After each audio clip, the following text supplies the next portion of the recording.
Dale gurizada, Biblicamente Podcast, episódio 3 da nossa série de Cristologia. Hoje a gente vai conversar sobre a importância da Cristologia no primeiro século e também para os nossos dias. Sim. Né? Então, pega a tua Bíblia, teu café aí com a gente, te acomoda. A ideia aqui, como agora a gente tem um slogan definido, né? É simplificar o pensamento bíblico. A ideia aqui é essa, desenvolver e simplificar o pensamento bíblico. Zeca, prazer estar aí. Glória. Episódio 3. Isso aí. Fala, meu povo, boa noite. Sejam bem-vindos ao nosso Estúdio 1. Em breve conhecerão o 2. Cara, a gente está sempre muito feliz de estar aqui, de poder dedicar esse tempo para esse propósito. Simplificar o pensamento bíblico. Abrir a Bíblia, ler a Bíblia, entender o que a Bíblia está dizendo, fazer as devidas conexões, as conexões adequadas que o texto exige, que o texto merece. A gente não está defendendo linha teológica, ainda que tenhamos nossas linhas teológicas, ainda que tenhamos o lastro sobre o qual nós andamos, mas não é esse o assunto. O assunto é o que a Bíblia diz. Ah, mas Cristologia não está escrito na Bíblia. Óbvio que não. Mas o conceito e essa importância, ela está em toda a Bíblia. Sim. O ensino do Cristo, o ensino da importância sobre isso, veio do Velho Testamento, a gente conversou sobre isso no episódio 2, e hoje a gente vai garimpar algumas coisas no Novo Testamento. Por quê? Porque no segundo episódio a gente chegou a comentar, né? Que já no primeiro século da igreja, parece que a coisa se perdeu. Sim. Parece que a igreja começou a ser infiltrada por pessoas que diziam, não, ele é um grande profeta. Ele foi um homem de Deus. Não, Jesus até foi um cara bom. Mas ele não é Deus, porque Deus não morre e ele morreu. Ou então alguns diziam, não, Jesus realmente é Deus, mas ele não é homem. Porque ele andou nas águas e o homem não faz essas coisas. E a gente percebe com muita facilidade a ênfase, talvez seja na primeira carta de João, que a gente quer dar hoje, mas a gente percebe com muita facilidade em outros textos. Né? Das cartas de Paulo, a gente percebe em muitos textos do escritor aos Hebreus, que a gente não sabe quem é, mas era um cara que conhecia profundamente a lei, é um cara que entendeu o evangelho e que fez a conexão do que a lei representava para aquilo que a obra de Jesus fez. Então, cara, só vamos. Eu acho que o assunto hoje vai ser bom demais. O episódio 1 foi tri, o 2 foi tri. Se tu tá nos vendo de algum lugar que não seja o Rio Grande do Sul, quando a gente fala tri, não é porque foi 3 vezes. Tri é porque foi bom, muito legal. Nós estamos aqui no Brasil, Rio Grande do Sul, gaúchos, Exato. E a gente vai usar essas gírias, não tem o que fazer. Então, nos atura aí. Boa. Cara, e por que Cristologia é importante, né? Por que tanto é importante, é só uma coisa do primeiro século da igreja, ou não, Cristologia é importante para o cristão comum, né? Não só para quem estuda teologia, que na verdade vem de lá esse termo, mas por que esse é um tema importante? Mano, eu acredito que pelo que nós lemos no episódio anterior, João capítulo 20, quando João está encerrando o seu evangelho e ele vai dizer, tudo o que eu escrevi até aqui, todas estas coisas, todos os sinais, todos os milagres, todas as histórias, tudo o que foi dito até aqui tem um objetivo. Que vocês creiam que Jesus é o Cristo, que ele é o Filho de Deus e para que vocês tenham vida nele. Então, se para João, o apóstolo que foi mais, que viveu mais tempo, né? O único dos apóstolos que morreu por morte natural, todos os outros foram martirizados. João não, João morre de velho. João morre já avançado em idade e sofreu muito. Sim. Sofreu muito. Preso, açoitado, alguns dizem, né, alguns pais da igreja dizem que ele foi inclusive cozido em óleo quente e não morreu. Esse era pentecostal. Jogaram o cara dentro da frigideira gigante com óleo e o cara não morreu, o cara continuou vivo. Dizem que a pele se deformou, mas ele não sentia dor, ele não gritava, ele estava dentro do óleo, nadando, solto. Mas isso não é algo confirmado, não é textual, é tradição. Alguns dizem que sim, alguns dizem que não foi bem assim. Pois bem, uma coisa se sabe, ele foi o último dos apóstolos a morrer, já avançado em idade, e esse cara escreve 5 livros do Novo Testamento. O Evangelho de João, as cartas, primeira, segunda e terceira carta de João, e ele também escreve Apocalipse. E em todos esses livros, em todos esses 5 livros do Novo Testamento, ele dá essa ênfase. Jesus é o Cristo é o Filho de Deus. E a vida está nisso. A vida eterna está nisso. A gente vai conversar um pouco hoje sobre a questão até da confissão, né? Sim. Vários textos que vão falar sobre essa importância. Então, Você até já falou, né, no 2. No 2 a gente conversou, no episódio 2 a gente conversou um pouco sobre isso, mas, cara, para mim é isso. A importância do assunto, tanto para aquela época quanto para hoje, é simples.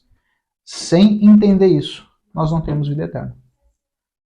Eu posso ser um evangélico, eu posso ser um cara até legal, mas se eu não crer que Jesus é o Cristo e que ele é o Filho de Deus, eu não tenho acesso à vida eterna.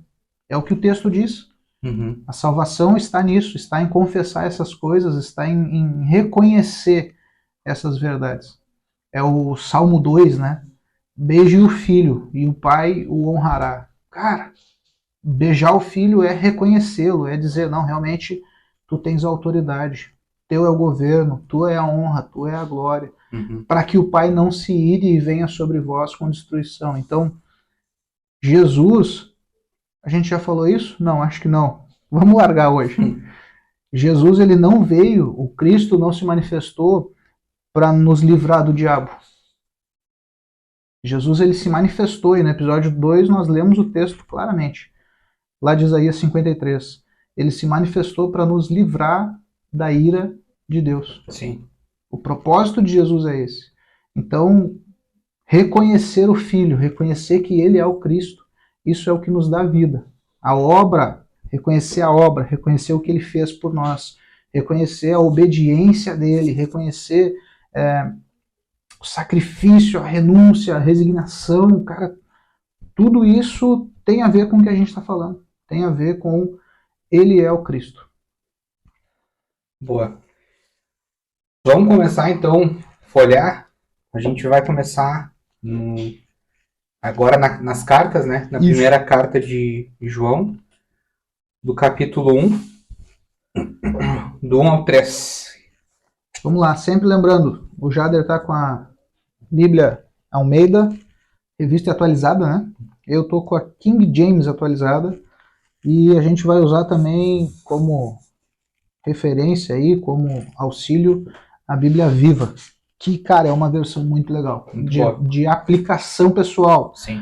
Não é para quem quer estudar teologia, embora até ajude, talvez, mas ela é uma Bíblia de muita aplicação pessoal. Então, 1 João capítulo 1, diz assim: o que era desde o princípio, o que ouvimos, aquilo que vimos com os nossos olhos, o que contemplamos e as nossas mãos apalparam a respeito da palavra da vida. A vida se manifestou, nós a vimos e dela testemunhamos, e vos anunciamos a vida eterna que estava com o Pai, e a nós foi revelada. Sim, o que vimos e ouvimos, isso vos proclamamos, para que também tenhais comunhão conosco, e a nossa comunhão é com o Pai e com seu Filho, Jesus Cristo. Quando a gente olha para esse texto, pelo menos quando eu olho, me parece que João pega o próprio evangelho dele, do capítulo 1, e ele vai dizer, no princípio era o verbo. Aqui ele vai dizer, o que desde o princípio ouvimos. Então, João parece que está referenciando a ele mesmo. Ele está seguindo o raciocínio que ele mesmo criou lá. Tá que nem aquelas séries, né? Anteriormente. Anteriormente, exatamente. Outra coisa que é legal é que no Evangelho de João existe uma expressão recorrente. Vem e vê. Vem e vê. Vem e vê. Isso aparece 4 ou 5 vezes no Evangelho de João, no início ali, quando Jesus está arrebanhando os seus discípulos, isso aparece algumas vezes. E aqui ele parece que seguir esse raciocínio. Ele está dizendo, olha, nós testemunhamos de algo que vimos.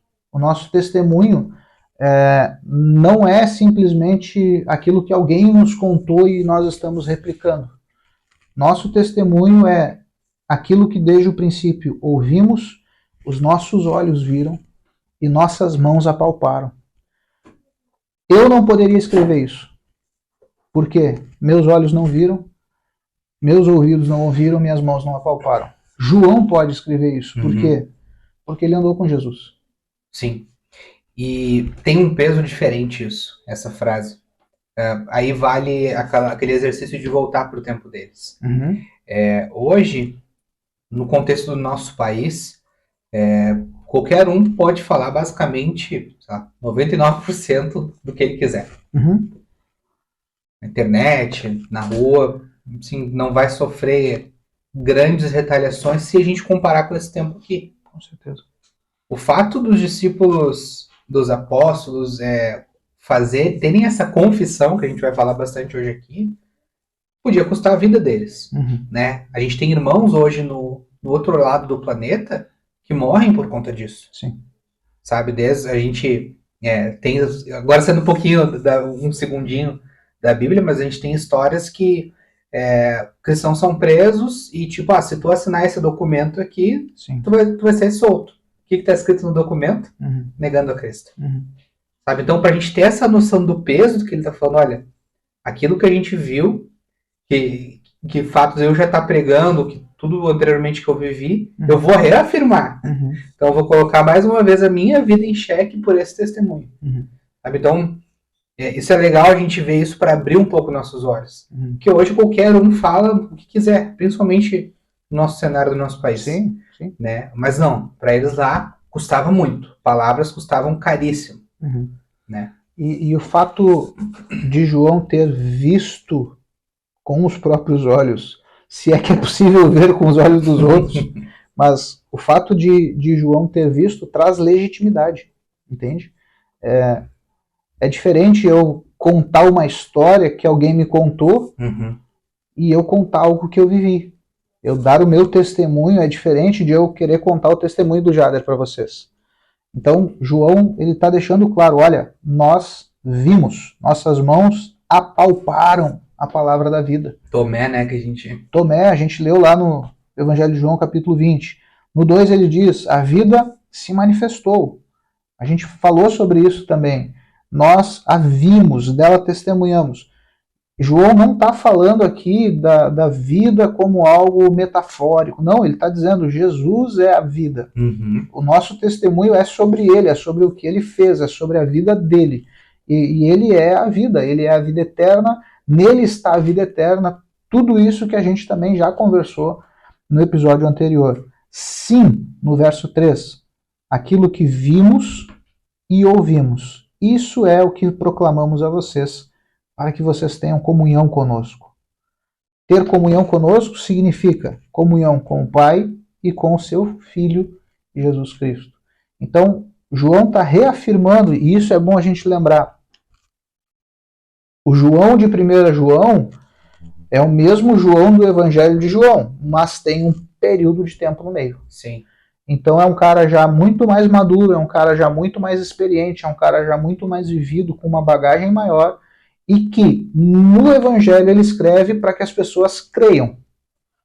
A carta ele escreve para que as pessoas que creram não deixem de crer ou não caiam nos erros que estavam surgindo naquela época. Erros que Paulo vai combater, a gente vai ler algumas coisas. Erros que nessa carta principalmente, a primeira carta de João, ele vai combater. Cara, Jesus não é Deus, ou Jesus não é homem, ou Jesus não é tudo isso. João vai combater de forma veemente essas coisas. Por quê? Porque ele viu, porque ele ouviu, ninguém contou. Sempre me lembra muito, quando eu leio esse texto, a confissão de Jó, né? Lá em Jó 42. Antes eu te conhecia, só de ouvir falar, alguém me contou, alguém me falou. Meus pais me ensinaram, meus pais me contaram. O pastor da minha igreja pregou. Mas depois de todo o sofrimento de Jó, depois de toda aquela situação e depois do encontro que ele tem com Deus, porque o texto narra um encontro com Deus. Ele diz: agora os meus olhos te contemplam. Sim. E quando os olhos de Jó contemplam a Deus, a reação dele é imediata. Por isso eu me humilho na cinza e no pó. O mesmo Jó que estava cheio de si, dizendo: não, eu não pequei, eu não fiz nada errado, eu quero uma audiência com Deus, eu quero me justificar, eu quero apresentar minha causa. Ele até diz: eu sei, o meu Redentor vive, há de se levantar por mim, glória. Mas esse mesmo cara que está tão cheio de confiança de que diante de Deus ele poderia mudar a sua situação, quando ele vê a Deus, ele diz: cara, eu me humilho. Eu me humilho na cinza, no pó, não tem. O Senhor é justo, o que o Senhor fizer está bem feito. Se quiser me deixar aqui me coçando com um caco de telha, eu fico, porque ele viu a Deus. É o que João está dizendo. Nós vimos a vida, nós vimos a Deus. E o que nós vimos, nós estamos testemunhando.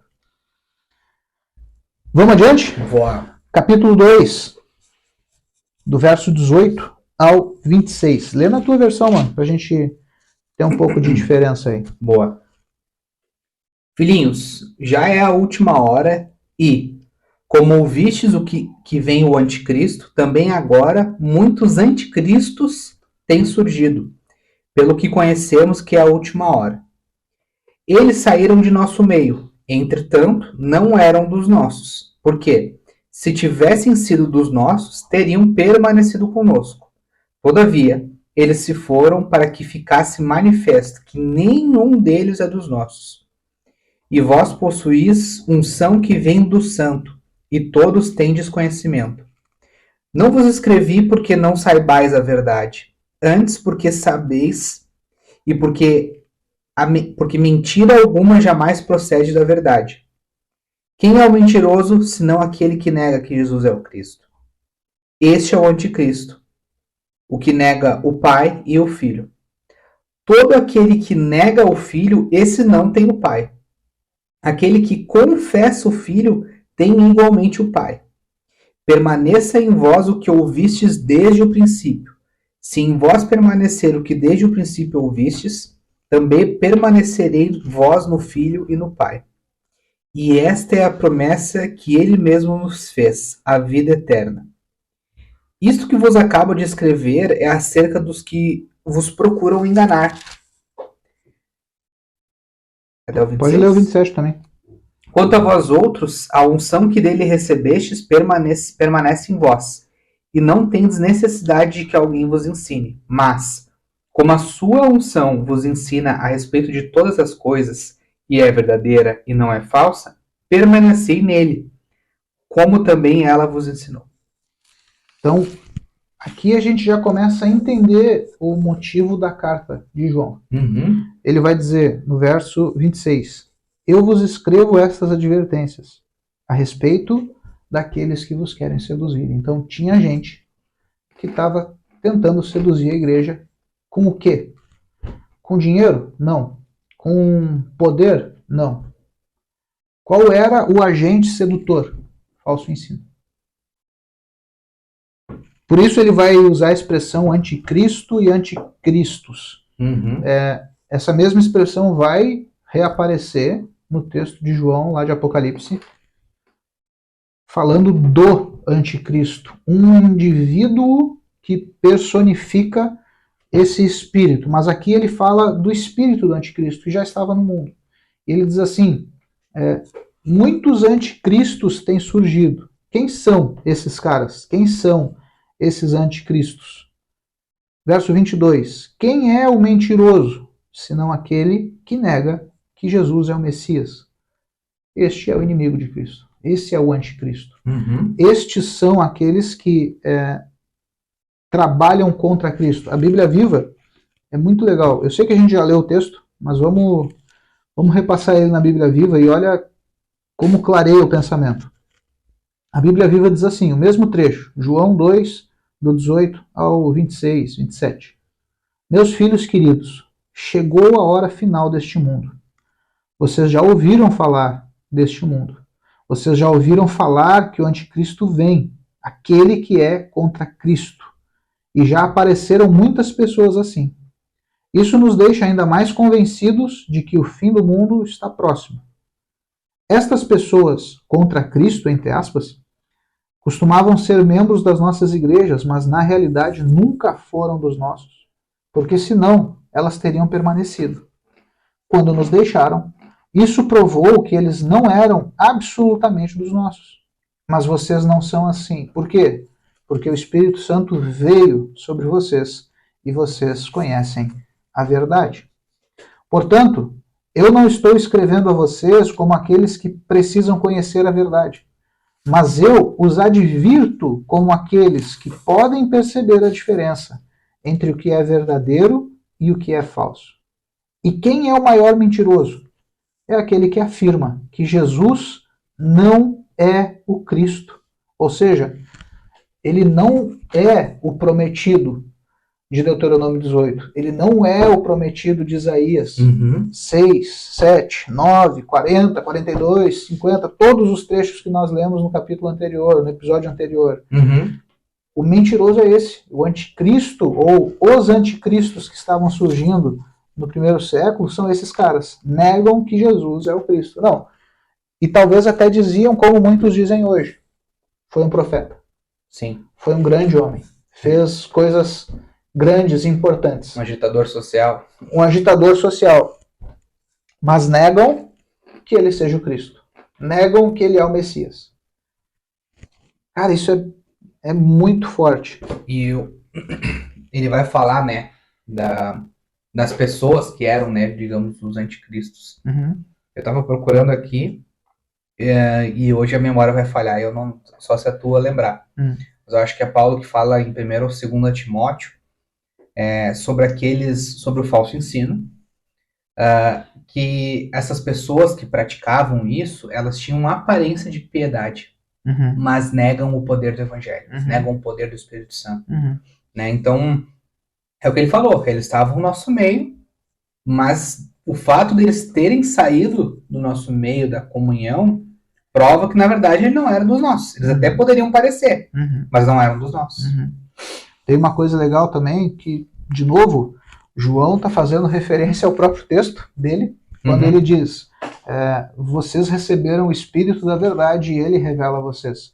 Quando nós lemos o Evangelho de João 14, a gente vai ver essa mesma expressão. Jesus está falando aos seus e ele diz, não se turbe o vosso coração, crede em Deus, crede também em mim. Na casa de meu pai há muitas moradas, se não fosse assim eu vos teria dito. E lá na frente ele vai dizer, eu vou, mas eu não deixarei vocês sós. Eu enviarei o Consolador. Quem?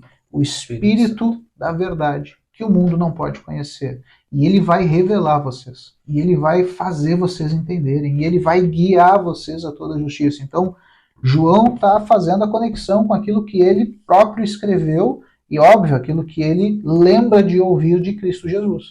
Ele não escreveu da cabeça dele, não é uma história escrita por alguém, não.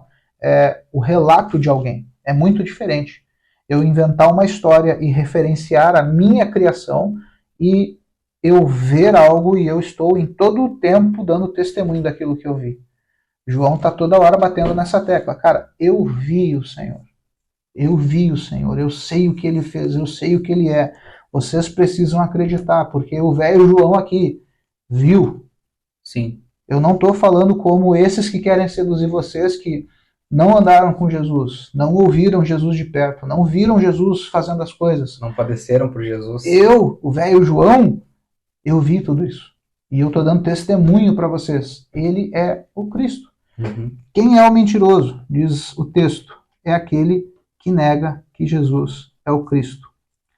Tal pessoa é anticristo ou contra Cristo, porque não crê em Deus, o Pai, e nem em seu Filho.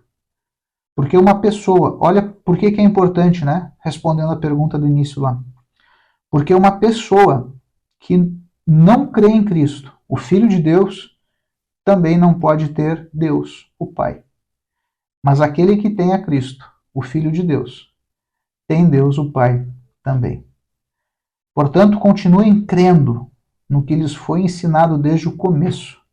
Se vocês fizerem assim, estarão sempre em comunhão íntima, tanto com Deus Pai, como com o seu Filho.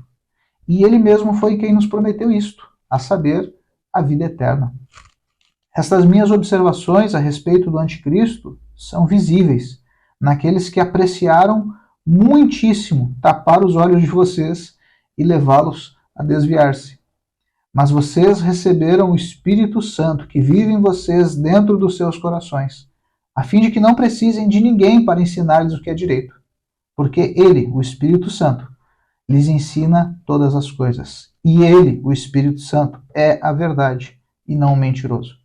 Portanto, tal como Ele disse, vocês devem viver em Cristo e nunca afastar-se dele. O interessante é que João não diz anti-Jesus. Uhum. Entende a diferença? Sim. Ele não diz que a pessoa que saiu da igreja é o anti-Jesus. E a gente não está menosprezando aqui Jesus, não. Mas ele usa com eficácia a expressão anticristo. Porque certamente a gente daqui a algum tempo, a gente vai ter os haters na nossa página, gente que vai ser anti-Jader, anti-Zeca. E não tem problema. A questão e o problema tá... fazer. muito melhor. A questão toda é a seguinte: ser anticristo ou contra Cristo, aí tu tem um problema. Porque aí tu tá indo contra o testemunho da Escritura.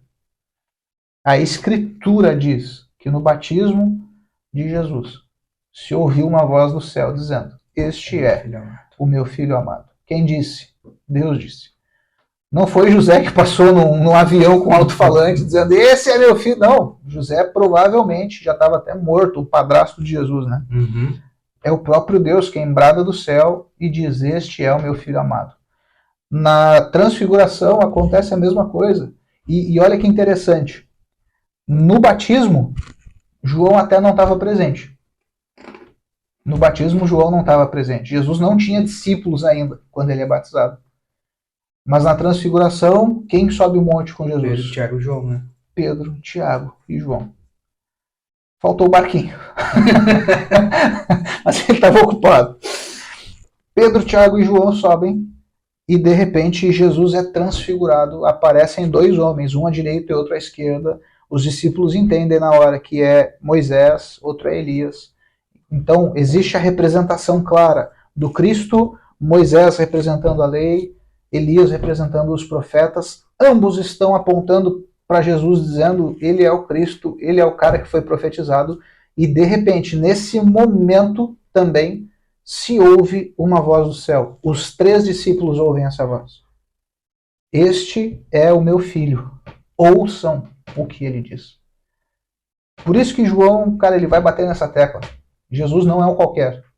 Jesus não é só um profeta. Eu vi o céu aberto, eu vi ele transfigurar, eu vi ele mudar de aparência, eu vi Moisés e Elias com ele, e não tem a ver com reencarnação ou com espírito, não. É algo de Deus, é uma ação direta de Deus, é uma confirmação do ministério de Jesus.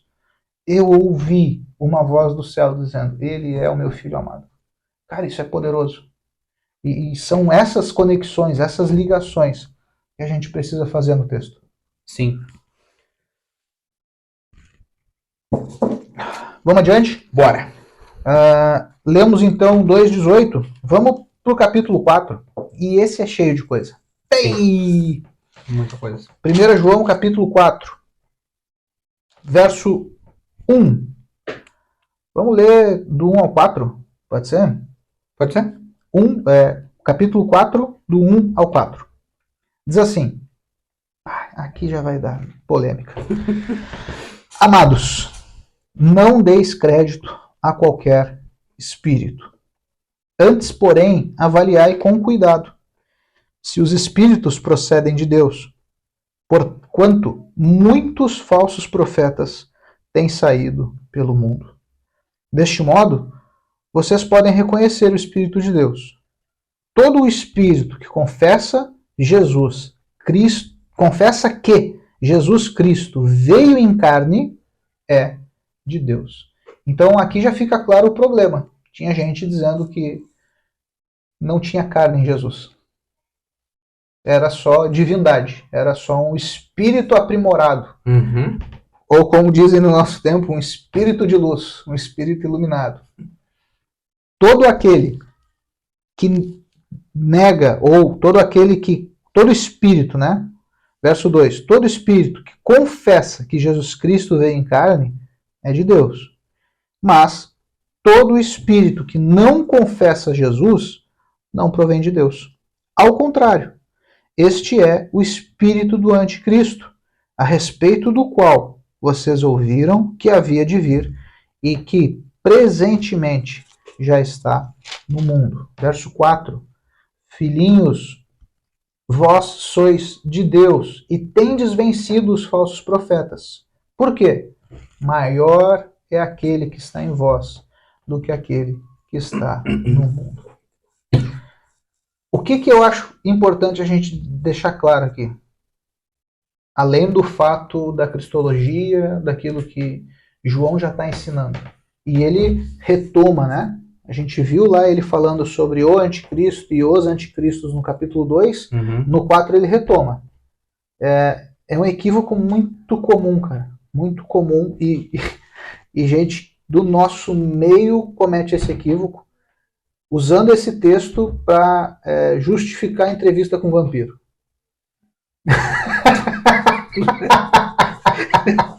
Tu ia falando, me deu um medo. O que ele vai falar? Aí tá tranquilo, vai, pode seguir. Cara, o que vocês estão falando? Vocês estão loucos. Olha só.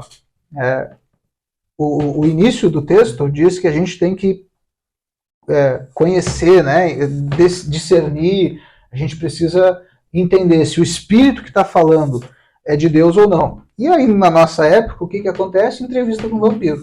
Um maluco endemonia na igreja. E lá está o pastor perguntando, quem tu é? Qual é o teu nome? Não sei o quê.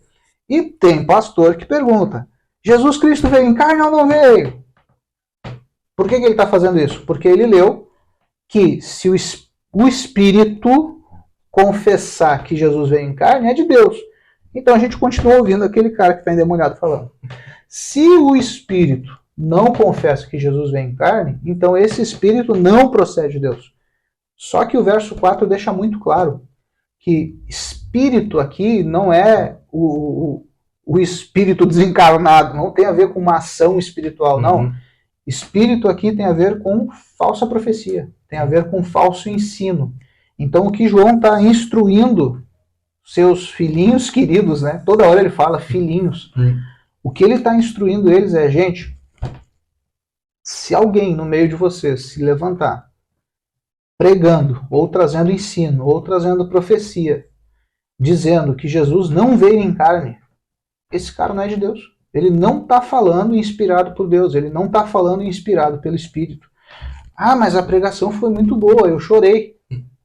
Mas a pregação foi linda. Mas o pad de fundo estava excepcional. O cara negou que Jesus veio em carne. Então é um espírito, é um ensino, é uma profecia que não provém de Deus. Sim. Por quê? Porque Deus deu testemunho claro, Deus anunciou de forma clara e exaustiva no Velho Testamento. Vai ser um ser humano, vai ser o Filho, ele vai encarnar, o Verbo vai encarnar. O Velho Testamento está cheio disso. Sim. E já tinha no primeiro século. Por isso a importância disso para João. Já tinha no primeiro século gente dizendo, não, ele é só divino. E tem uns que até falam, né? Claro. Aí como o próprio João disse, eu digo tranquilamente porque foi o João que disse. Alguns que não são cristãos falam, eu até creio em Deus, tal. Eu já acho que Jesus foi um cara que aproveitou o potencial de Deus. Não. Não é que ele aproveitou, ele é Deus. Né? E a questão do falso ensino que o João vai falar, a gente vai ver, se não todos, praticamente todos os livros do Novo Testamento, algum alerta sobre esse tipo de coisa. Sim. Jesus vai falar sobre os cães, né? Até quando ele fala do ladrão lá em João 10, não é o diabo, é o falso profeta, né? Paulo vai falar nas cartas dele. Judas só tem um capítulo e um dos temas que ele fala é sobre o falso ensino. Então, pelo fato de ter muitas vezes, muitas recorrências na palavra de Deus, é uma coisa que a gente deve se preocupar. Sim. Não é porque tem alguém em cima de um púlpito, num prédio que tem uma placa de igreja evangélica, cristã, ou tem um prédio com uma cruz em cima, que tudo que ele está dizendo é verdade. Né? Paulo vai falar dos crentes de Bereia que examinavam as escrituras, né, da época deles, para ver se o que ele estava pregando estava condizente, estava de acordo. Né? E assim a gente deve ser. Não necessariamente a gente precisa fazer um escândalo toda vez que a gente vê alguém falar alguma coisa equivocada, mas o dever de meditar, de pensar biblicamente, folhear a Bíblia em caso for necessário depois, é de todo cristão. E é uma luz de alerta que a gente sempre tem que estar ligado. Ter um filtro, né? Não é comer tudo que te colocam, né? Sim. O próprio Paulo vai dizer, né? Examinai tudo, retende o que é bom. Não deixeis extinguir a profecia. Ele está dando vários alertas. É a 1 Tessalonicenses, se não me engano. E ele vai dizer isso, cara, examinem tudo, retenham o que é bom. Por que Paulo vai dizer isso? Porque em outra de suas cartas ele vai dizer, gente, eu sei que tem gente pregando o evangelho para ganhar dinheiro. Eu estou parafraseando, tá? Mas ele vai dizer lá, tem gente que está pregando para me afrontar, tem gente que está pregando por interesse próprio, tem gente que está pregando por isso, por aquilo. E Paulo vai ter uma sacada muito boa, ele vai dizer, importa que Cristo seja pregado. Ah, mas o cara quer ganhar dinheiro, tudo bem, ele está pregando Cristo, tá, ok, o ensino está certo. Acho que a referência é Filipenses 1. Pode ser, mas esse cara vai prestar contas, como a gente leu no capítulo anterior lá, né, no episódio anterior. Esse cara vai prestar contas diante de Deus. Sim.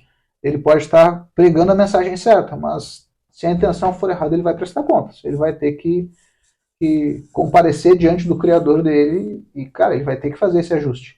Então, para João isso é importante e, cara, é importante a gente bater nessa tecla, Jaga. Como que eu vou lutar contra o falso ensino? Abrindo a Bíblia e lendo. Por quê? Porque o falso ensino, normalmente, ele não vem com cara de falso ensino. Normalmente ele vem com cara de verdadeiro, né? Paulo vai falar em 2 Coríntios, se a minha memória não está me traindo, sobre sofismas. O que é um sofisma?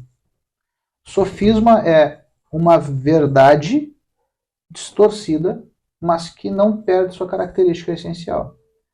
Então, o que João estava enfrentando já no final da carreira dele, e ele percebeu esse perigo já se infiltrando na igreja, é isso. Cara, esses caras estão dizendo que Jesus é Deus. Ok, é verdade, é um ensino verdadeiro. Mas eles estão dizendo que Jesus não veio em carne. Eles estão negando a humanidade de Jesus, que Paulo vai citar, a gente vai ler depois, em Filipenses 2. É o sofisma, não é o cara que está dizendo, os crentes são isso. Não, é o cara que está, talvez, na internet pregando para ti todo dia. É o cara que talvez está dentro da igreja, ensinando. E talvez não saiba o que está fazendo. Tem muito disso. Sim. O cara que está ensinando errado sem saber o que está fazendo, mas também tem muito lobo no meio de ovelha. Ensinando errado com má intenção, com segunda intenção, e a gente tem que cuidar disso. Como que a gente faz para saber?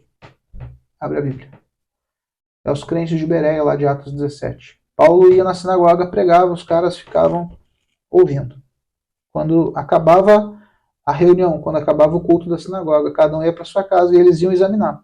Bom, esse cara de manhã na sinagoga falou sobre Isaías. Vou lá ler o livro do profeta Isaías e ver o que diz. E examinavam. E aí eles faziam as conexões. Não, ele falou isso, isso e isso. O texto está dizendo isso, isso e isso. Tá ok. A pregação dele é legítima. É isso que a gente precisa fazer. Isso é biblicamente, né? Esse é o nosso projeto. Essa é a nossa intenção. A gente não quer ser melhor que ninguém. A gente não quer ser dono da verdade, porque a verdade não tem dono. A verdade é uma pessoa. É Jesus. Mas o que a gente quer é incentivar vocês a pegar a Bíblia, gente. Pegar a Bíblia, abrir a Bíblia. Tu não precisa e tu não pode, na verdade, acreditar que se eu disser que está escrito em tal lugar da Bíblia, para ti já está bom. Não, pega a Bíblia, vai conferir. Às vezes a gente pode até errar uma referência, não é esse o caso. Tu não precisa nos desacreditar se a gente errou uma referência.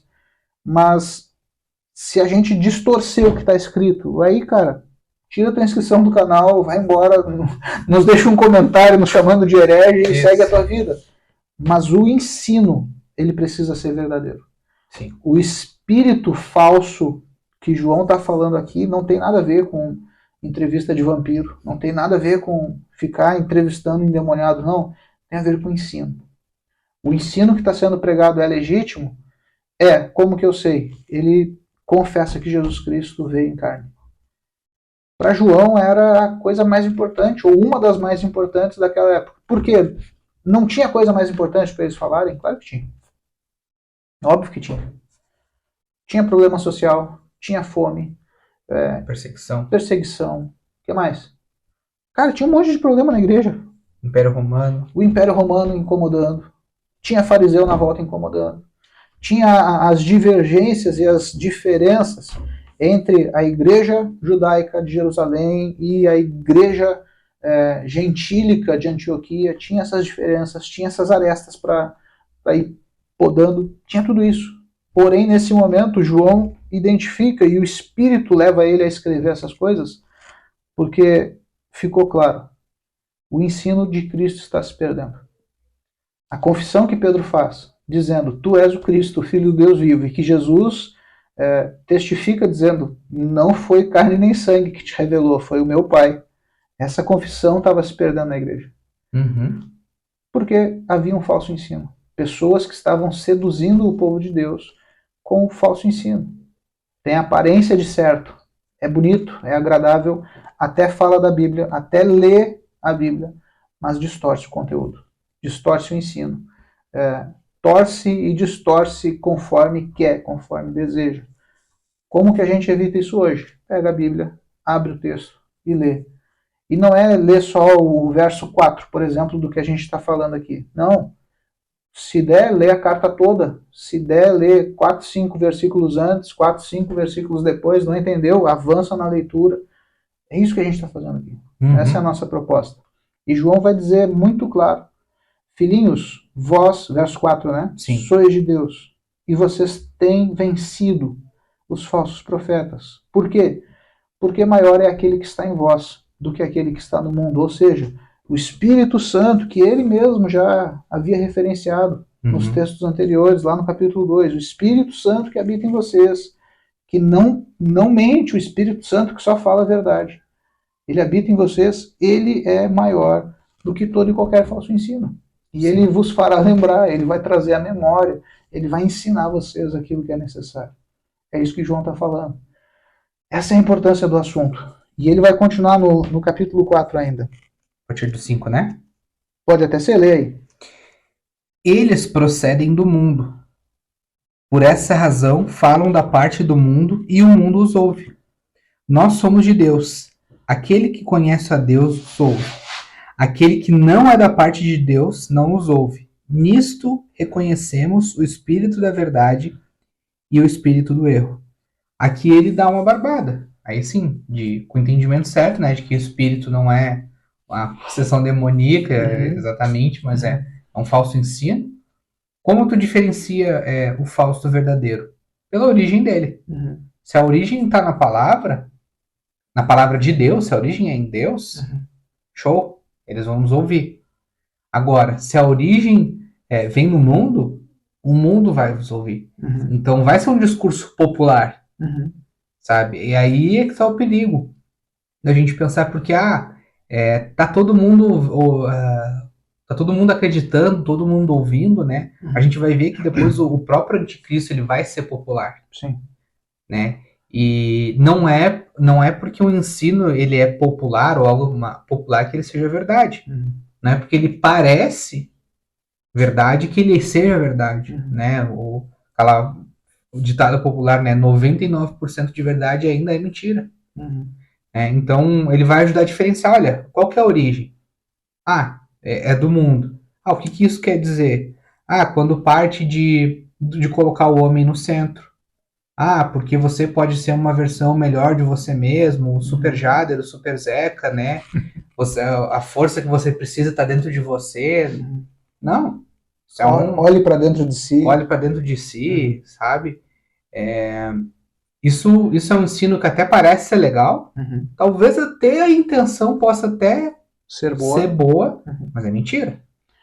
E muitos desses ensinos os caras vão usar a Bíblia. Esse é o ponto. Gente, a gente não pode esquecer. Mateus 4. Satanás usa a Bíblia Uhum. no deserto para tentar Jesus. Sim. E é interessante que ele não distorce o texto. Ele distorce a intenção. Então tu pode usar texto. Cara, tá na moda, gente. Vocês sabem mais do que eu, que sou novo na rede social. Tá na moda. O pessoal tá postando versículo bíblico com pouca roupa. O cara posta texto bíblico fazendo quase um nude. E, cara, o texto tá certo, mas a intenção é completamente errada. Péssimo. O diabo em Mateus 4, ele faz isso. Ele cita o texto. Olha, tu não é o filho de Deus? Manda que as pedras se transformem em pão. Porque está escrito que Deus vai fazer, que Deus vai ouvir a tua oração. Jesus rebate imediatamente. Ah, Jesus então rebateu o texto. Não, Jesus não rebate o texto. Jesus rebate a intenção. Sim. A intenção era perverter o filho. Uhum. E Jesus diz, olha, nem só de pão viverá o homem, eu aguento. Eu tô aqui para jejuar mesmo, não tem problema. Eu Sim. vou aguentar. E ele rebate com o também está escrito. Sim. Né? Tipo, a gente precisa ver, é a tecla que a gente vai bater também muito. Uhum. Cara, a Bíblia como um todo. Uhum. A gente não pode, por isso que a gente folha, vai bastante. Uhum. A gente vai repetir muito isso. Né? É a Bíblia como um todo. Beleza, aqui diz algo, eu interpretei dessa maneira. Mas se tiver algum outro ponto da Bíblia contradizendo a minha interpretação, tem alguma coisa errada com a minha interpretação, com a minha intenção. Uhum. Né? Então a gente precisa ter esse zelo, esse cuidado. Né? Não é chegar com uma ideia e procurar ela na Bíblia, mas é entender a ideia que a Bíblia está nos passando, o que está acontecendo. Né? Isso. E tem muita gente que quando faz essa análise acha que quem está errado é a Bíblia. Isso. E que a Bíblia precisa ser atualizada, modernizada, contemporaneizada. E não, gente. A Bíblia ela é a palavra de Deus. A Bíblia ela é a expressão escrita daquilo que Deus deseja para nós e para vocês. Então, se a tua interpretação entrou em conflito com a Bíblia, pode ter certeza, é a tua interpretação que está errada. Porque é o problemático. O problema não está no texto, o problema pode até estar na versão, daqui a pouco tu lê uma versão bíblica fraca e tu entendeu o troço errado, pode até ser, vamos te dar essa dúvida, né, o benefício da dúvida.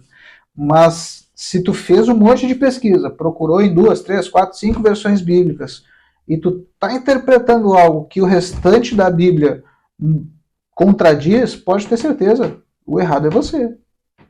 O errado é tu, não é a Bíblia, não é o texto. Certamente. O que mais?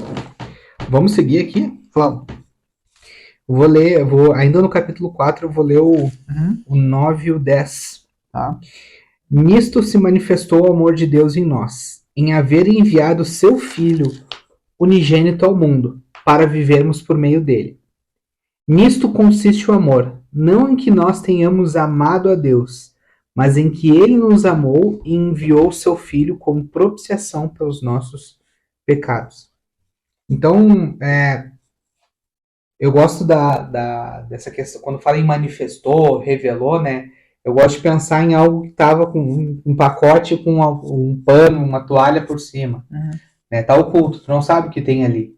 Né? Então, quando Deus manifestou o amor dele, ele, digamos, o mistério que estava outrora oculto, né, que acho que Paulo vai falar, é quando ele tirou esse pano e mostrou, ó, é o meu filho. Tudo isso que Isaías falou, que Moisés, que eu falei para Moisés, que várias pessoas, que o filho de Davi, né, o redentor de Jó, é ele, é o filho. Ele é a manifestação do meu amor. O meu amor está manifesto através dele. E aí é uma coisa que me pegou quando eu estava meditando nesses textos, sabe? Jesus mostra que Deus é um Deus compassivo, é um Deus de compaixão. Porque ele literalmente, a gente vai ver lá em Filipenses, ele se colocou no lugar. Ele assumiu a forma humana e passou as tentações que nós passamos. Porém sem pecado, né? Então, eu vejo assim, o amor de Deus assim, sendo manifesto nisso, sabe? A compaixão, né? Vai falar em Hebreus, nós não temos um sumo sacerdote que não possa se compadecer da gente. Porque ele passou pelo que a gente passou. Né? Se a gente pegar o Velho Testamento, o tempo que ele passou no deserto, o tempo que o povo passou no deserto, né? As tentações a quais o povo foi tentado, nós somos tentados. Então, mas isso me pegou nisso, sabe? Cara, a gente não tem um sumo sacerdote que não possa nos compadecer. A gente não tem um Deus que não passou o que a gente passa. Ele sabe o que a gente passa e ele nos deu a possibilidade de viver uma maneira longe do pecado, né? E essa é a chave. Por que é importante Jesus ser homem? Entende? Porque se ele é só divino, se ele é só Deus, logo essa compaixão toda não parte da experiência, parte de algo transcendente, parte de algo meramente ou especificamente divino. Agora, se ele é homem, ele passou. Se ele passou como homem por essas coisas e não pecou, ele está dizendo é possível. E outra, eu sempre gosto da leitura do Evangelho de Lucas, quando em diversos momentos vai dizer, e Jesus, movido de íntima compaixão. Ele olha para o povo e ele é movido por íntima compaixão. Ele olha para o povo nos montes, nas planícies, e ele diz, cara, o povo está como ovelha sem pastor. Sim. Ele já liga lá com Jeremias 32, que diz isso. E ele diz, caramba, e o texto de Lucas diz, movido de íntima compaixão. Por isso o escritor aos Hebreus vai dizer isso. Não temos um sumo sacerdote que não pode se compadecer de nós. O que o escritor está dizendo? O que a gente está querendo dizer? O nosso Deus não está distante, inatingível, inalcançável. O nosso Deus enviou seu Filho como homem para passar pelas coisas que nós passamos, para vencer as lutas que nós enfrentamos e para que na hora da nossa dificuldade ele pode interceder ao Pai e dizer, Pai, eu sei que não é fácil. Eu sei que não é fácil, ele está fazendo o melhor dele, ele está se esforçando, mas não é fácil. Meu filho, como tu sabe, eu passei. Eu fui tentado nisso. Eu sei como é. Ah, mas então Deus não sabe. Claro que Deus sabe. Ele é Deus, ele sabe de todas as coisas.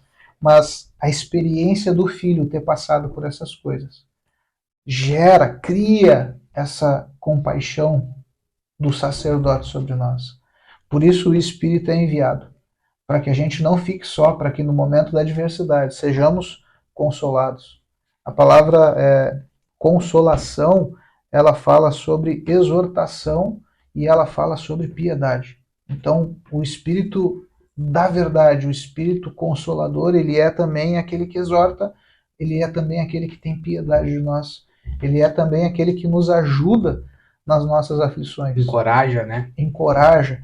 E por isso também, Paulo vai dizer que Jesus intercede por nós, diante do Pai.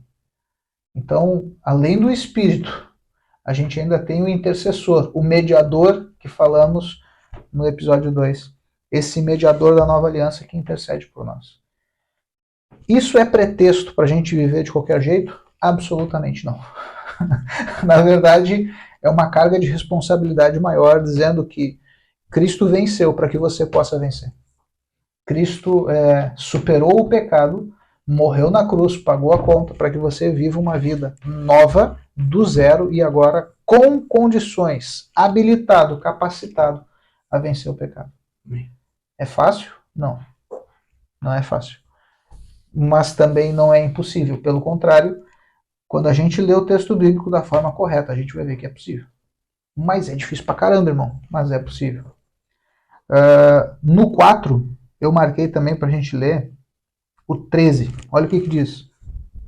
João continua falando sobre o amor, João continua falando sobre viver por intermédio do enviado de Deus, o Filho unigênito. João continua falando sobre essas coisas. No 13 ele vai dizer assim: e temos certeza de que permanecemos nele e ele em nós, porque ele nos outorgou, ele nos deu, ele nos enviou do seu Espírito. E vimos e testemunhamos que o Pai enviou o seu Filho para ser o Salvador do mundo. 15. Aqui está uma chave importante. Se alguém confessa publicamente que Jesus é o Filho de Deus, Deus permanece nele e ele em Deus. Confissão, talvez hoje, para nós, no século XXI, não tenha valor. Para aquela geração valia muito. Confessar algo era algo importante.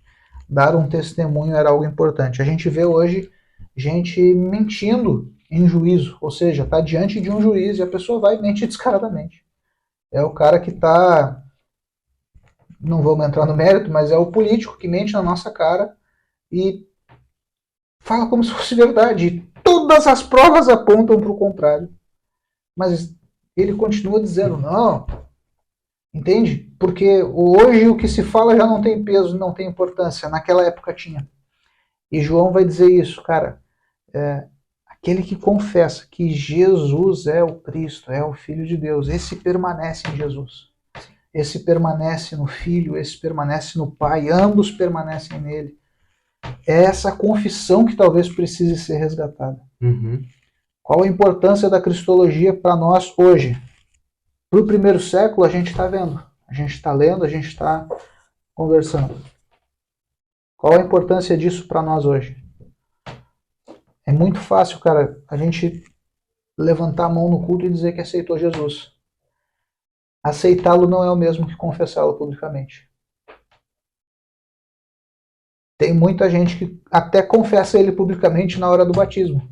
6 meses depois, abandona. Por quê? Porque confessou da boca para fora. Porque não confessou baseado nesse tipo de confissão. Porque não confessou baseado em crença absoluta, aquela fé de Hebreus 11, né? Romanos fala, né? Acho que é Romanos. Gente, vocês procuram depois, mas tá na Bíblia. Creres no teu coração e confessares com a tua boca. Romanos 10. Romanos 10. Romanos 10. Até deixa eu pegar lá pra gente não parecer tão louco quanto a gente já tá aparecendo nesses 3 primeiros episódios. Gente, a gente não promete sanidade aqui. Não. A gente só promete abrir a Bíblia. Isso. Romanos 10. Aqui. Romanos 10, verso 9. Se com tua boca confessares que Jesus é o Senhor e creres em teu coração que Deus o ressuscitou dentre os mortos, serás salvo. Porque com o coração se crê para a justiça e com a boca se faz confissão para a salvação. Mas Paulo diz que a gente tem que confessar que Jesus é o Senhor, não o Cristo. Sabe o que Paulo está dizendo para esse povo? Ele está dizendo o seguinte: vocês precisam reconhecer publicamente, confessar publicamente que Jesus está acima de César.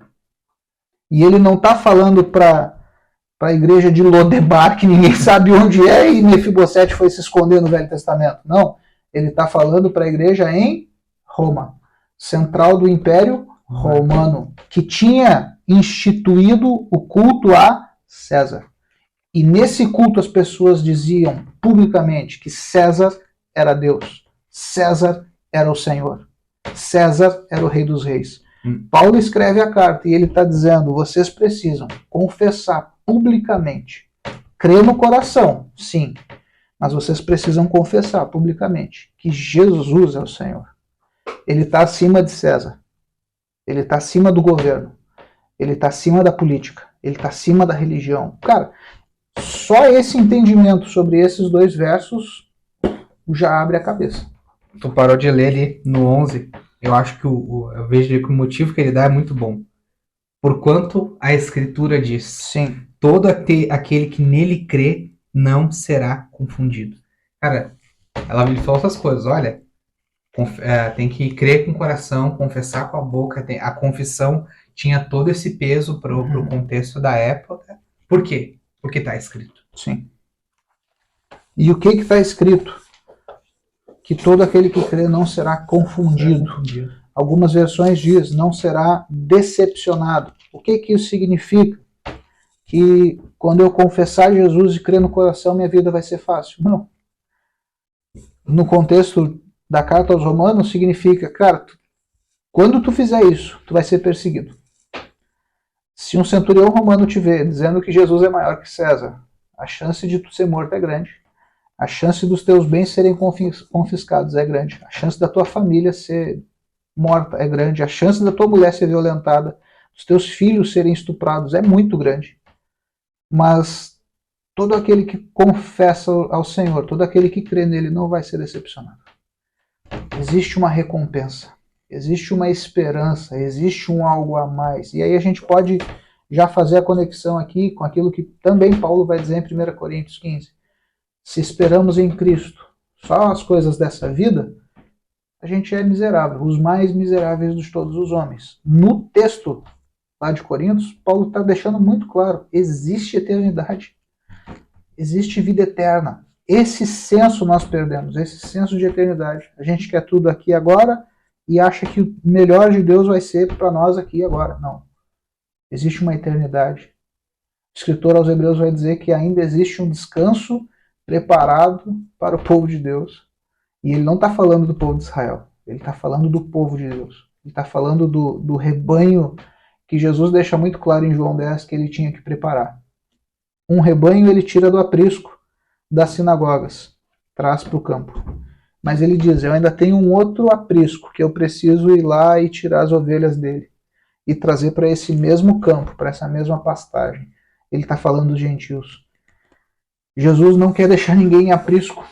Jesus vem para nos trazer para fora do aprisco, nos trazer para fora do aprisionamento político, nos trazer para fora do aprisionamento religioso, filosófico, social. Ele nos tira disso tudo e ele nos leva aonde? Salmo 23. O Senhor me leva a verdes pastos e me faz descansar. O Senhor me conduz a beber de águas tranquilas. Por isso o salmista vai reconhecer o que Paulo disse em Romanos 10 que a gente tem que reconhecer. O Senhor é o meu pastor e nada me faltará. Cara, sim. E a gente nem anotou essas coisas, né? Não, essa não. Onde é que a gente parou, pelo amor de Deus? No 4:13. 4:13. Não, aqui já foi. A gente foi até o 16 já, né? Já. Glória. O que mais que tem anotado aí? Vambora. Eu acho, vambora, não sei. Tem mais alguma coisa? Me ajuda? Eu tenho do 5 aqui só. Do 4 já foi tudo. Já, né? Capítulo 5, verso 1. Todo aquele que crê que Jesus é o Cristo é nascido de Deus. E todo aquele que ama ao que o gerou, também ama ao que dele é nascido. A King James diz, todo aquele que ama o Pai, ama a Deus, de igual modo ama também o que dele foi gerado. Está falando sobre Jesus. Tem uma galera que fala hoje em dia, eu acho Deus muito legal. Jesus eu tenho dificuldade e a torcida eu não gosto. Ou seja... O contrário. Não, é isso aí. Não é Jesus muito legal? Deus... Não. Normalmente nega a Jesus, porque associa Jesus à religião. Ah, tá. Então, a concepção de Deus, cara, todo mundo tem. Né? Não, eu creio em Deus. Deus é real. Outro dia eu estava ouvindo um podcast, não vou citar nome porque é nosso concorrente, não, mentira. Nosso concorrente. Não é nada, é só porque eu não lembro. Assistindo o podcast, o cara pergunta, tu crê em Deus? E o cara imediatamente diz, eu creio. Existe um Criador, existe uma força criadora. Reconhecer Jesus já é outro papo. As pessoas já têm mais dificuldade. E ainda tem a questão de reconhecer a igreja. E aí, cara, as pessoas dizem, não, a igreja não presta. Então Deus eu aceito, Jesus eu tenho ressalvas. Agora a igreja, que é a torcida, né? O fã-clube, esse eu não me envolvo. Mas João deixa claro. Aquele que crê que Jesus é o Cristo. De novo, cara, ele está insistindo na importância do Cristo. Ele não diz aquele que crê nas coisas que Jesus falou. Não, aquele que crê que Jesus é o Cristo. Tem diferença? Óbvio que tem. Sim. Porque... Judeu, né? O judeu. Ele poderia só falar muita coisa boa e não ser o Cristo. Ele poderia ser um grande homem de Deus e não ser o Cristo.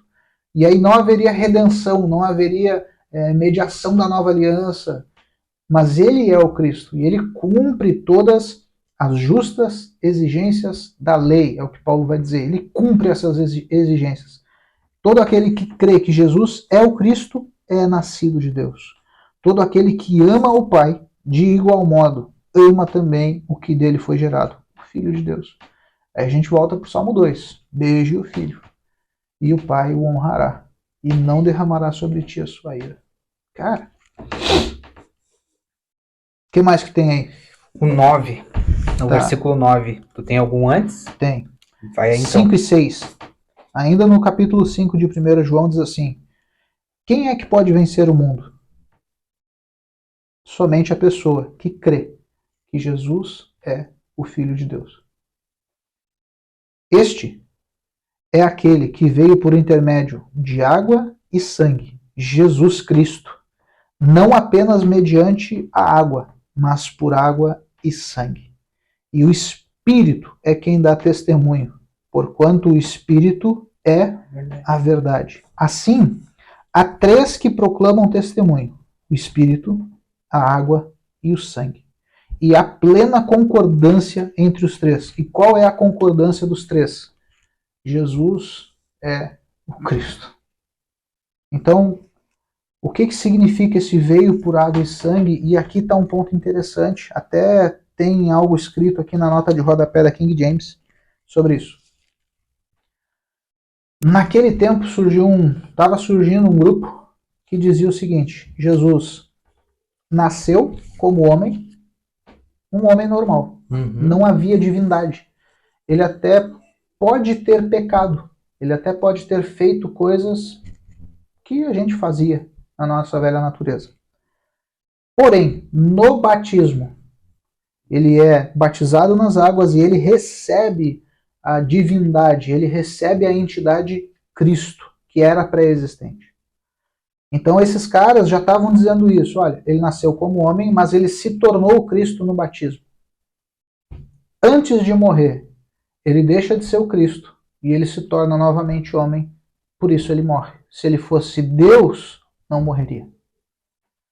O que João está combatendo é exatamente isso. Ele está dizendo o seguinte: olha, Jesus é aquele que veio por intermédio de água e sangue. A gente pode até acreditar que ele está falando aqui também de água e sangue, se referindo ao parto, porque é o que tem no parto: água e sangue, placenta e sangue. A gente pode até fazer essa interpretação, mas o que a teologia crê, o que se entende mesmo, é que João está falando o seguinte: Jesus é aquele que veio por intermédio de água, o seu batismo, e sangue, a sua morte. Então, Cristo morreu. A morte de Jesus foi como Cristo, não como mero homem. Ele nasceu Cristo. Por isso que em Lucas 2, talvez, o menino Jesus é perdido na caravana. Maria e José se apavoram, já tinham caminhado 3 dias, a caravana toda disse: não, Jesus não está aqui, Jesus não está aqui. Maria e José voltam para Jerusalém. Era uma Páscoa. Jesus, cadê você? Boa! Eles voltam para Jerusalém e eles encontram Jesus onde? No templo. E esse Jesus menino, ele dá uma resposta muito interessante. Ele diz: cara, vocês não sabiam que eu devia estar tratando das coisas do meu pai? Mas ele não estava na casa de José. Claro, ele não é filho de José. Ele é o Cristo, o Filho de Deus. E o texto diz que Maria guardava essas coisas no coração. Então, é óbvio, desde o seu nascimento ele é o Cristo prometido. Ele não nasceu como um mero bebê, não. Ele nasce Cristo, ele é o Cristo encarnado. É isso que João está dizendo. Ele é batizado como Cristo, ele morre como Cristo e ele ressuscita como Cristo. Paulo faz uma série de inserções textuais sobre a ressurreição. Toda hora. Ele falando sobre Cristo ressuscitou. Deus dá testemunho da Escritura pelo fato de que o homem que ele escolheu morreu, mas ele foi lá e com seu Espírito ressuscitou esse homem. Jesus Cristo, o homem. Cara, então essa água e esse sangue tem a ver mais com batismo e morte do que com nascimento de fato. E João ainda vai terminar o verso 6 dizendo: quem dá o testemunho disso é o Espírito, pois o Espírito é a verdade. Então, existem 3 testemunhos. O Espírito de Deus, que testifica ao nosso que nós somos filhos. Paulo vai dizer isso em Romanos 8. Esse mesmo Espírito testifica também ao nosso que Jesus é o Cristo, o Filho do Deus vivo. Por isso, Pedro tem essa revelação. É por obra do Espírito. A água, o batismo, a confissão pública que nós fazemos no batismo é um testemunho. Nós estamos testemunhando aquilo que o Espírito já testemunhou em nós. Jesus é o Cristo. E a morte de Jesus, a obra de Jesus, dão testemunho de que ele é de fato Cristo. Tem 3 testemunhas. O Antigo Testamento pedia só 2 para que alguém fosse apedrejado. Hebreus vai falar sobre isso. Aqui nós temos 3 testemunhas dizendo: Jesus é o Cristo. E de novo, se hoje a nossa palavra não vale nada, se hoje uma testemunha não vale nada, nesse tempo, a palavra tinha peso e a palavra de 3 testemunhas era algo muito poderoso. Por isso o raciocínio que João está montando é o seguinte, gente: o falso ensino, os falsos profetas, os anticristos que estão tentando seduzir vocês com o falso ensino, eles não têm testemunha de nada do que eles estão dizendo. Eles só estão falando o que eles acham. Eles só estão ensinando o que eles pensam.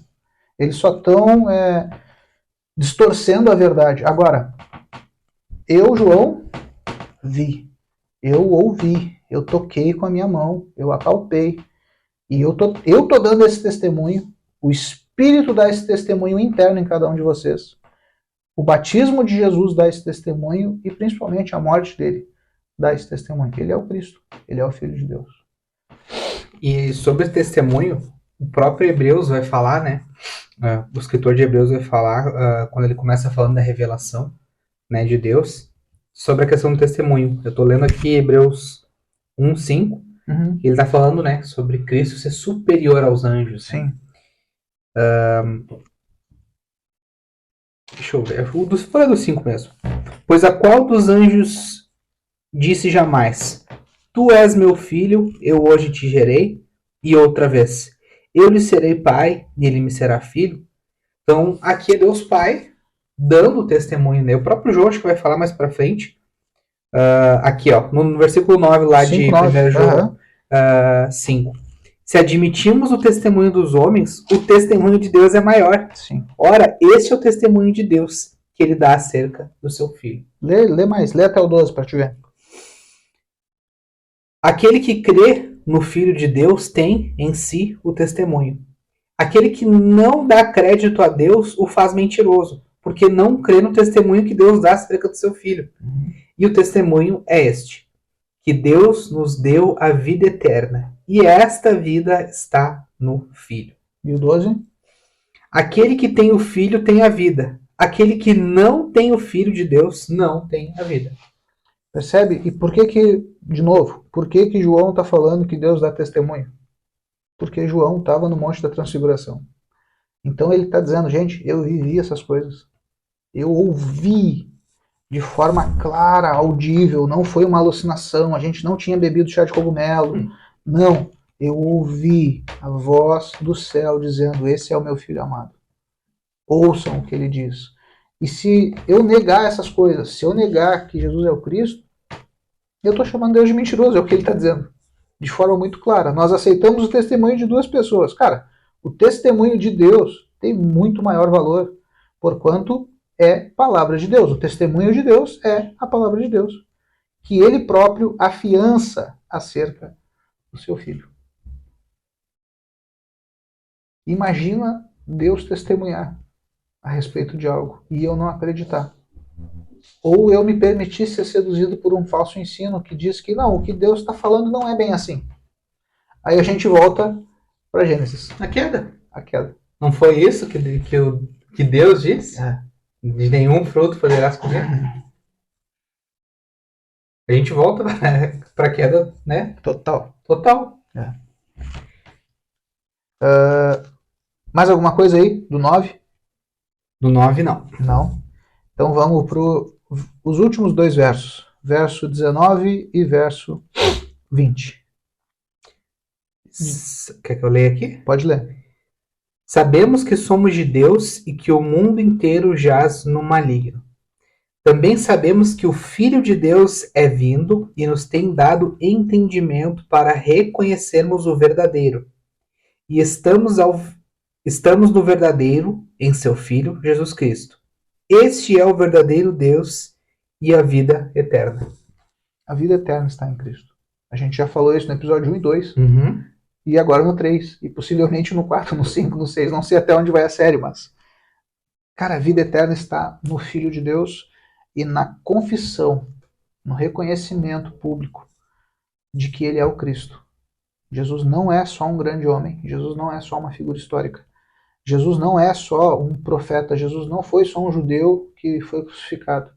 Não, ele é o Filho de Deus. Ele é o Cristo. Ele é o Messias prometido no Velho Testamento. Isso vai nos conduzir à vida eterna. Essa crença vai nos conduzir à vida eterna. Só que parece que só João escreveu sobre isso. Não? E não, né? A gente tem vários textos paulinos, a gente tem Hebreus, tu acabou de ler aí. Vamos lá. O que Paulo fala sobre isso, Jader? Bom, agora a gente vai olhar um pouco para Colossenses, no capítulo 1. Colossenses 1. A gente vai ler do 15 ao 20, né? Vale a pena, assim como toda a Bíblia, ler toda a carta. Vai. E quer ler aí pra gente? Assim que eu achar. É no Novo Testamento, né? Isso aí. Ai. Vamos lá. Colossenses 1, do 15 ao 20. Do 15 ao 20. Diz o seguinte. Ele, está falando de Jesus, é a imagem do Deus invisível, o primogênito sobre toda a criação. Porquanto nele foram criadas todas as coisas, nos céus e na terra, as visíveis e as invisíveis, sejam tronos ou dominações, sejam governos ou poderes, tudo foi criado por ele e para ele. Ele existe antes de tudo o que há, e nele todas as coisas subsistem. Ele é a cabeça do corpo, que é a igreja. Ele é o princípio e o primogênito dentre os mortos, a fim de que em absolutamente tudo tenha a supremacia.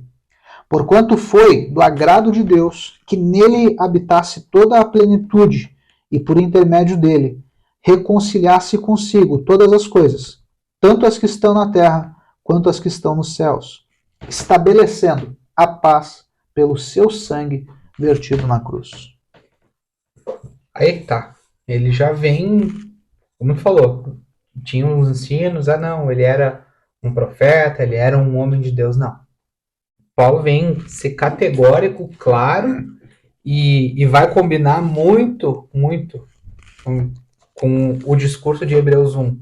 Ele é a imagem do Deus invisível.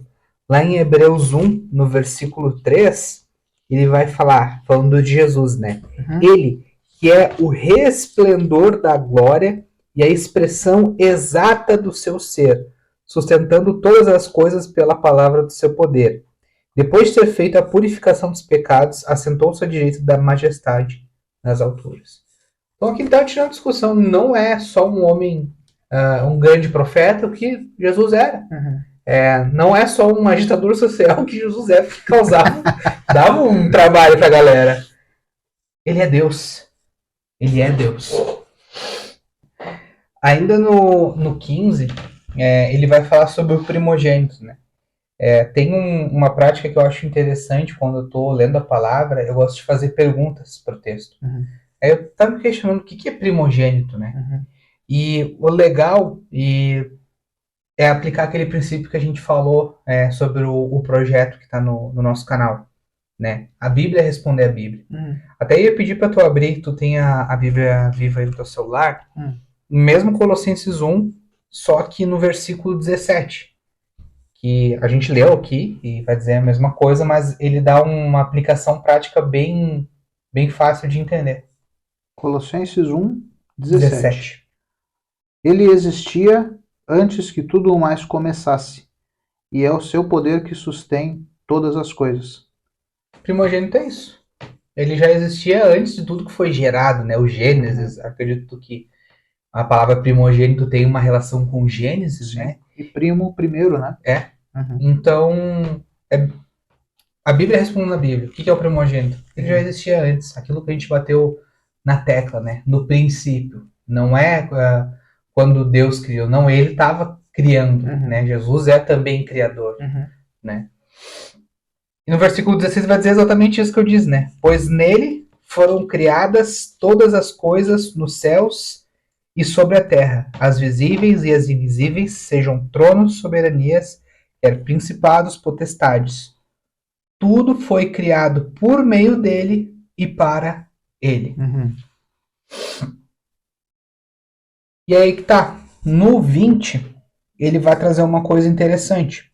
Ele vai falar, e que, havendo feito a paz pelo sangue da sua cruz, por meio dele, reconciliasse consigo mesmo todas as coisas, quer sobre a terra, quer nos céus. Aí Paulo já pegou também outra galera. Ah, não, Jesus lá é só Deus. Não, sangue está falando de humanidade. Sim. Né? Sangue está falando de alguém que pisou entre nós, que padeceu, que morreu. Então aqui ele já condensa muito disso. Opa, quem está dizendo que ele é só um homem de Deus? Não, ele é Deus. Opa, quem está dizendo que ele não é homem? Não, ele é homem. Eu acho que isso resume muito bem, sabe? E que é o que Paulo vai reforçar também em Filipenses 2. Vamos lá? Vamos ali. Filipenses 2, o 7 e o 8. Tu quer ler pra gente aí? Vamos lá. Filipenses 2:7. Mas, pelo contrário, esvaziou-se a si mesmo, assumindo plenamente a forma de servo e tornando-se semelhante aos seres humanos. Assim, na forma de homem, humilhou-se a si mesmo, entregando-se à obediência até a morte, e morte de cruz. Aí que tá. Esvaziou-se a si mesmo e tornou-se homem. É o que eu falei da compaixão, né? A gente tem um Deus, um sumo sacerdote que sabe o que a gente passa, né? E ele passou essas coisas para dizer, né? Tem de bom ânimo, eu venci o mundo, sim. Que ele fala lá em João 17:33. E aí a gente olha, quem é a gente para não se humilhar? Sim. Quem é a gente para achar que obediência é religiosidade? Sabe, o próprio Deus, sendo soberano, criador dos céus e da terra, se esvaziou, assumindo a forma humana, obedeceu até a morte de cruz. Sabe? Quem sou eu na fila do pão para resistir? Sabe? Tem um texto que fala, se eu não falar, se eu não estiver falando, fica à vontade para dizer que não tem. Mas acho que não sei onde é que tá. Acho que é talvez o Velho Testamento. Se Deus não poupou o próprio filho, sabe, o que vai sobrar para aqueles que resistiram? E o filho foi obediente. Qual que vai ser o juízo para quem resistir à lei de Deus? Né? Então, é por isso que essas coisas elas são importantes. A gente entender sobre Cristo, sobre quem ele é, né? Provavelmente a gente vai falar sobre a obra dele, né? Porque precisa haver temor em nós. Se o próprio Deus se submeteu, se tornou servo, por que tem arrogância em mim? Por que pode ter arrogância no nosso meio? Não deve ter. Porque, como a gente falou, uma hora vai ser prestado contas. A gente vai estar diante dele. Como a gente falou, os olhos de fogo não são uma coisa bonitinha. A gente vai ter que prestar conta. E é interessante também a gente pensar nisso que tu está dizendo pela própria expressão cristão, pequeno Cristo. Então, se o Cristo agiu dessa forma, por que a gente está agindo diferente, né? Se o Cristo foi capaz de perdoar seus agressores, por que a gente está retendo perdão? A gente não perdoa.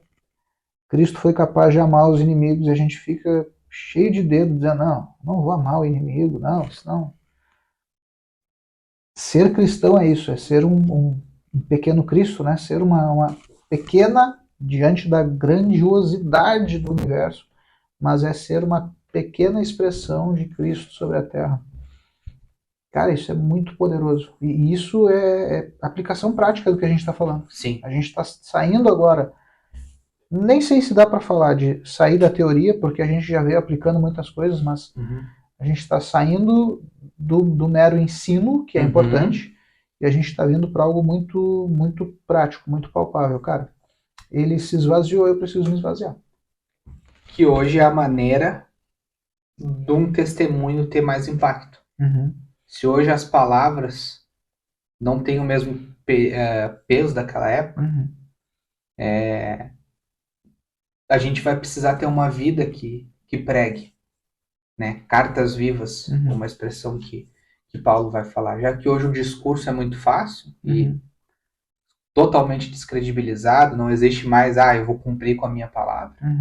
É raro isso. Que a nossa vida ela precisa ser como a de Cristo. Sim.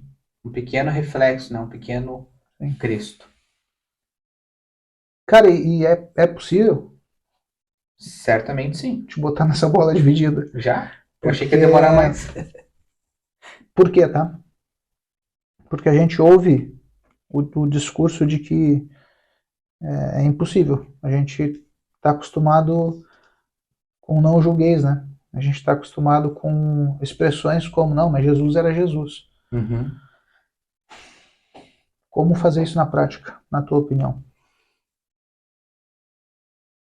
Bom, primeiro a gente precisa... eu gosto do texto de Colossenses mesmo que Paulo vai falar. Vocês entenderam a graça e creram. Então, o entendimento correto da graça vai levar a crença correta. Ou seja, aqui a primeira coisa prática. Para tu acordar amanhã e já fazer. A palavra. Não tem como se santificar sem contato com a palavra. Né? Vai ter o lavar purificador, a gente vai ter todas essas analogias. E então a primeira coisa, palavra. A segunda coisa, oração. E a terceira coisa é o jejum. Também que é um ensino que não vem sendo tanto falado, mas daqui a pouco até um tema para um podcast para a gente fazer, né? Mas na prática a gente pode fazer isso, entendendo que a obra de Cristo que a gente vai falar, ela não é meia boca, ela não é incompleta, ela não é só um gás pra gente terminar a vida aqui, que esperar de bracinho pra cima de vir buscar e nos resgatar. Não, ela é plena, ela é completa. Vai falar de irrepreensível, não ter do que ser repreendido, né? Sim, a natureza humana ela vai até a vinda de Cristo, a natureza adâmica ela vai coabitar, né? Vai estar nesse nosso corpo junto com o Espírito, né? Gálatas 5, as obras da carne e do Espírito. Mas tendo esse entendimento que Deus não fez algo pela metade. Quando ele fala para a mulher pega em adultério em João, ele não fala, tipo, eu também não te condeno, vai, não peques mais. Ele não teria dito isso por sacanagem. Não, vou dar uma zoada com ela aqui, né? Não, ele falou porque isso é possível. E tu? Cara, é possível. O que me pega sempre é isso, sabe? E isso é um falso ensino, talvez. O que me incomoda é esse falso ensino. Uma vez eu ouvi alguém dizendo, falando sobre liberdade. Não, hoje eu sou livre. Se eu quiser pecar, eu peco. E o ensino bíblico é exatamente o oposto. O ensino bíblico é: eu sou livre do pecado para viver uma vida santa, para viver uma vida justa. Mas esse falso ensino está entranhado na gente. E a gente podia falar de muita coisa. E sabe o Senhor por que a gente está falando de cristologia? Mas cristologia é isso. Cristologia prática, aplicada, é isso. Ser um pequeno Cristo, é se esvaziar. Cara, muito bom. De tudo que a gente falou, tudo foi muito bom. Nem sei quanto tempo a gente está aqui. Meu chapéu. Eita. Mas eu acho que encerrar com isso é interessante. Assim, a gente chegou num ponto muito legal. Não é só saber que ele é o Cristo, é importante isso. Sim. Não é só confessar, é óbvio que é importante a confissão, mas é também viver uma vida que glorifique a Deus dessa forma, é ser um pequeno Cristo, é abrir mão, é renunciar, é amar o inimigo, não amar o diabo, mas amar aos inimigos, né? Muito bom, cara. Muito bom mesmo. Boa. Tem bastante conteúdo pra galera matutar, bastante versículo pra galera procurar. Gente, mais uma vez, baita prazer estar aqui. Sim. Mais uma vez a gente pede, compartilha, manda um link. Passa o dia mandando reels, mandando meme, umas coisas nada a ver, porque eu sabia que a gente se manda também. Eu também. É tri, dá uma risada. Aí uma vez na vida, Manda alguma coisa que edifique. Exato. Né? Para aquele teu amigo que não tá mais no home office, que fica 3 horas no ônibus, dá pra escutar. Ah, meu Deus do céu, cara. Compartilha o link. Tal versão tá diferente, ficou com alguma dúvida, tu já sabe, pode comentar. E a gente se vê no episódio 4. Isso aí. Se Jesus nos permitir. Isso aí. Então tá. Grande abraço, minha gente. Até a próxima. Valeu!